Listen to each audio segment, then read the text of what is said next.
سلام دوستان عزیزم، خوش اومدین به کانال کریپتو اسنایپر. من محمدم. هر روز اینجا با هم تحلیل بیت کوین و طلا رو داریم. اگه دلت میخواد همیشه یه قدم جلوتر از بازار باشی، همین الان سابسکرایب کن و یادت نره هر ویدیو میتونه یه فرصت جدید باشه. سلام و عرض ادب خدمت شما همه بینندگان عزیز، دوستان عزیزم. امیدوارم حالتون عالی باشه. با یک تحلیل دیگه در مورد بیت کوین در خدمت شما عزیزان هستم. بریم که با هم دیگه بررسی بکنیم و ببینیم که مارکت در چه وضعیتی قرار داره. در تایم فریم هفتگی ما همچنان در واقع کف در واقع 102,500 قیمت رو نگه داشته و در کندل های هیکناشی میبینیم که در تایم فریم هفتگی ما از 109 هنوز پایینتر نتونسته کلوز بده و این خبر خوبیه که مارکت اینجا داره استراحت میکنه و میتونه حرکتش رو به سمت بالا ادامه بده. من یک سناریوی دیگه هم اینجا رسم میکنم که البته بذارین همین رنگ این باشه، یک کپی از همین میگیرم. ممکنه این اتفاق هم بیفته، چیزی که دارم الان میبینم. حالا ممکنه این رنج کمتری بزنه ولی در نهایت میتونه دوباره یه حرکت رو به بالا بزنه، حداقل تا توی این منطقه، و بعد از اون دوباره باید تصمیم بگیریم که مارکت چه اتفاقی میتونه براش بیفته.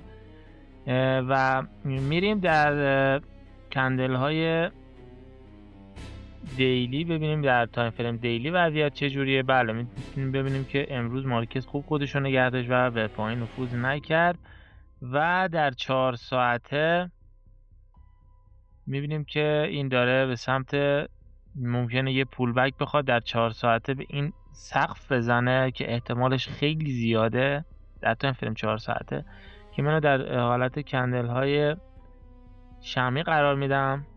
همونطور که گفتم من اینجا سلو نمیگیرم چون این استاپمون گفتم زیاد میشه و همونطور که میبینید قیمت به بالا نفوذ کرد. گفتم اینجا در واقع مارکت داره زور میزنه در حالت کندل های هیکناشی و این کندل های سبز ضعیفن. الان این حرکت قوی از خودش نشون داده ولی این هنوز در واقع تثبیت نداده. یعنی اگر بتونه حداقل بتونه بیاد این منطقه رو برای من بشکنه، بالای نفوذ بکنه، میتونم احتمال این رو بدم که این میخواد تا سقف کانال بره. ولی 90% من احتمال میدم که مارکت داره یه پول بک میزنه. یعنی ما اگر در واقع اینا رو حذف کنیم همه رو، این داره یه پول بک میزنه به زیر این کف شکسته شده و دوباره به سمت پایین حرکت کنه و این شادوش رو پس بگیره. یک قانونی توی مارکت هست، البته قانون که نیستش، احتمالی تو مارکت وجود داره که نسبت به بقیه احتمالات در واقع ارجحیت بیشتری داره، اعتبار بیشتری تریدرها بهش میدن. اونم اینه که مارکت به سقف و کف ما قبل خودش، یعنی آخرین سقف و کفی که زده، بیشتر احترام میذاره تا مثلا این. یعنی ببینید این الان قیمت اومده اینو شکسته، بعد ما بیام بگیم نه مارکت میخواد مثلا بیاد به این پول بک بزنه از دل این بریزه و ببین نریخت، مارکت داره میاد تو دل این. برای احتمال این که مارکت بیاد تو دل این و از اینجا بریزه این خیلی زیاده. من اینم رنگشو قرمز میکنم برای تایم فریم 4 ساعته. این محدوده میتونه یه محدوده در واقع خوب برای فروش باشه. یعنی اگر اینجا در تایم فریم 4 ساعته و در کندل های شمعی من کندل های قوی نزولی ببینم، مثل این گالفی که اینجا اتفاق افتاده، مثل این گالفی که اینجا اتفاق افتاده، و اگر یک کندل پینبار قوی اینجا ببینم تو این منطقه قرمز، من سلو میگیرم، استاپو میذارم پشت این شادو و تا حداقل تیپی مثلا 1 میتونه اینجا باشه، تیپی 2 میتونه اینجا باشه و تیپی 3 هم میتونیم در واقع کف این محدوده رو در نظر بگیریم. و این شد از تحلیل بیت ما در تایم فریم هفتگی تا 4 ساعته. و همونطور هم که میبینیم ما گفتیم روندمون همچنان صعودیه، ما در واقع نزولی قرار نیست تو مارکت اتفاق بیفته. و اینجا ببینید صعود، استراحت، اصلاح، صعود، یه اصلاح تقریبا عمیق‌تر. البته که در واقع مارکت زورش کمتر شده. یعنی من در ویدیو قبلی گفتم اینجا ببینین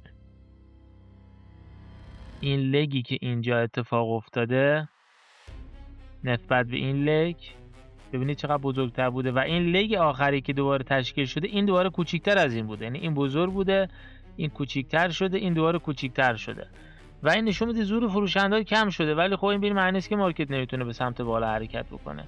و فعلا ما در واقع در یک وضعیت میتونیم بگیم اصلاح رنج هستیم و مارکت میتونه روزها و هفته ها توی این کف و سقف بازی بکنه و بالاخره به یه سمتی بشکنه، حالا یا خریداری یا فروشنده فشار بیارن و مارکت رو به یه سمتی حرکت بدن. و همونطور که میبینین ما باید مارکت رو لحظه به لحظه بررسی بکنیم و ببینیم که خریدارها دارن چیکار میکنن، فروشنده ها دارن چیکار میکنن، زور کی بیشتره، از لحاظ پرایس اکشنی سقف و کف مثلا بیشتر کجا شکسته شده. ببین اینجا اومده حتی به صورت یک سوزن به بالا نفوذ کرده، خودشو به بالا یک عدد 125600 رسونده، از اونجا ریخته. از این ورم دوباره اومده این کفه رو سوزن زده، فشار داده به پایین، دوباره اومده از در واقع تو دل این محدوده دوباره ریجکشن گرفته و داره برمیگرده بالا. بعد ببینیم که فردا که در واقع مارکت فارکس هم باز میشه، ببینیم که تریدرها چیکار میکنن و مارکت رو به کدوم سمت حرکت میدن. و دیگه فکر میکنم از تایم فریم هفتگی تا فریم بلند مدت تر دیگه برای تحلیل کوتاه مدت دیگه نداریم دیگه، یعنی قشنگ مارکت رو قشنگ بررسی کردیم و میدونیم که الان مارکت میخواد چه کار بکنه. الان در تایم فریم 4 ساعته منطقی که اگه اینجا کندل های فروش به من داد من سل بگیرم، و در تایم فریم دیلی منطقیه که اگر من اینجا بتونم این کندل های قوی خوبی رو ببینم بای بگیرم. ببین الان این کندل قرمز اومده، بعدش قرمز زده، بعدش سبز ضعیف زده، بعد دوباره این الان اومده هنوز شادو اینم کاور نکرده، بالا کلوز نکرده، این کندلا ضعیفن. اگه من این دوباره مثلا بیاد توی دیلی اگه بخوام بای بگیرم، تو 4 ساعت بعدش فرق میکنه. اگه بخوام تو دیلی بای بگیرم این بیاد اینجا یک کندل قرمز مثلا بزنه، بعد سبز قوی بزنه، یه پین بار مثلا قوی بزنه، اون موقع میتونم در واقع روی بایش فکر بکنم. ولی در حال حاضر در کوتاه مدت در 4 ساعت رو سلش هستم و در دیلی هنوز من در واقع برای بای آماده نیستم، چون کندل تاییدی نداریم، چون در حال حاضر پرایس اکشن میگه آقا یک کف پایین‌تر، سقف پایین‌تر، کف پایین‌تر، سقف پایین‌تر و دوباره میتونم تا اینجا بیام و بعد ببینیم چی میشه. این از تحلیل بیت کوینمون. میریم تحلیل در واقع چارت طلا رو هم بررسی میکنیم برای فردا، ببینیم که چه موقعیتایی داریم برای اسکالپرها. چون من خودم اسکالپ میکنم دوستان، چارت رو در واقع 5 دقیقه 1 دقیقه است که تحلیل میکنم. خب الان در تایم فریم 5 دقیقه در حالت کندل های اکیناشی میذارم که اول بتونم سقف و کف های آخر خودم رو ببینم. خب من اینجا اندیکاتور OBV رم اضافه میکنم، فکر میکنم مکتی OBV بود یا OBV مکتی، حالا فکر میکنم این RBX بود اگه اشتباه نکنم، نه این نبود، ولی خب فرقی نمیکنه، OBV همین کفایت میکنه. من در تایم فریم 5 دقیقه یه سقفی رو داشتم که سقف آخر من بوده، شکسته شده و الان تبدیل شده به حمایت من و به عبارت دیگه من اینو میام ترکیبش میکنم با حجم، میبینم که این سقف من اینجا بوده، این سقف شکسته شده، بله حجمم داره تایید میکنه این قضیه رو، یعنی حجمم داره میگه آقا من سقف قبل رو شکستم.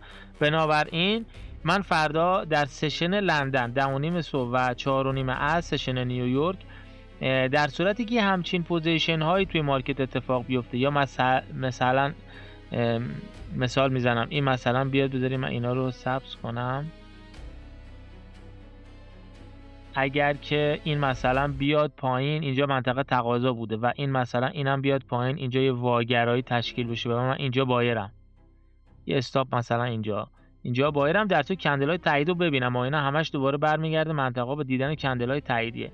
الان ببینین چارت طلا من روی این اکانت تریدینگ ویو اینورین، ببینید روی سشن اینجا ساعت 4:30 سشن لندن نشونتون دادم، اینجا ببینید با این کندل محکم این کفو شکسته، مارکت شادوشو پس میگیره، اومده بالا یه پول بک زده، کلی رنج زده و در نهایت تا ساعت 3:30 عصر، یعنی از 10:30 صبح تا 3:30 عصر که سشن نیویورک شروع باز شده، این داشته در واقع اینجا رنج زده و نهایت شادوشو پس گرفته و سشن نیویورک باز شده، دوباره اومده یه سقف اینجا زده.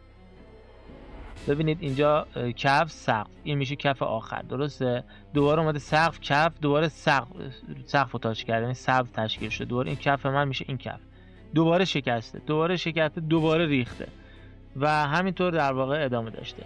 الان بعد من تا 10:30 فردا صبح ببینم در واقع چه اتفاقی میفته. اینم مکدی که من اینجا اضافه کردم، OBV مکدی، فکر میکنم اندیکاتورش، حالا نمیدونم دقیقا اسمش چی بود، OBV مکدی، که این میاد چی هم نشون میده، یعنی مثلا نزول رو قرمز میکنه، یه مقدار علاوه بصری راحت تر میکنه برای شما. تنظیمات دیفالت خودش هم هستش و OBV فست داره، OBV اسلو داره که وقتی که اینا کراس میکنم رو به پایین و مکدی هم کفش رو علاوه پرایس اکشن شکستیم. کندل های تاییدیه رو میبینیم، همه چی رو میبینیم، داره میگه آقا مارکت داره میریزه پایین و دیگه فکر میکنم بهتر از این حالت نمیتونیم مارکت رو روندش رو تشخیص بدیم، چون اینجا قیمت هم داره به ما تاییدیه میده، حجم پولی که وارد کندل ها میشه داره به ما تایید میده که بله مثلا این شکست فیک نیست و میتونه ادامه داشته باشه. و اینم از چارت طلا که من فردا شب میام در واقع تحلیل و سیگنال های و پوزیشن هایی که به من دادید و گرفتم رو بهتون نشون میدم. یه جمع‌بندی میکنم چارت طلا رو هم که با هم دیگه بررسی کردیم. چارت طلا در واقع چارت بیت کوین در تایم فریم 4 ساعته ممکنه فردا سیگنال بدهد، ممکنه هم ندهد، ممکنه خریدارا از همینجا بخرن چون مارکت پارابولیکه و داره به سمت بالا حرکت میکنه. خریدارها از هر فرصتی استفاده بکنن که توی قیمت‌های پایین خرید بزنن و اینجا میتونه با توجه به این کندل 4 ساعته سوزنی که اینجا تشکیل شده میتونه از همینجا مارکت به سمت بالا حرکت بکنه. ولی خب هنوز تاییدیه پرایس اکشن رو نداریم، باید بده سقف و کف جدید بالاتر بزنه تو 4 ساعته بتونیم یه ورود خوب داشته باشیم. این از اون موضوع و دیگه چیز دیگه نمونه بخوام توضیح بدم. لطفاً اگر این ویندو رو تا اینجا دیدین حتما کامنت بذارین که دیدم. ممنونم که از اینکه این ویدیو رو تماشا کردین. تا ویدیو فردا شما رو به خدا بزرگ میسپارم. روز خوبی داشته باشین. خدا نگهدار.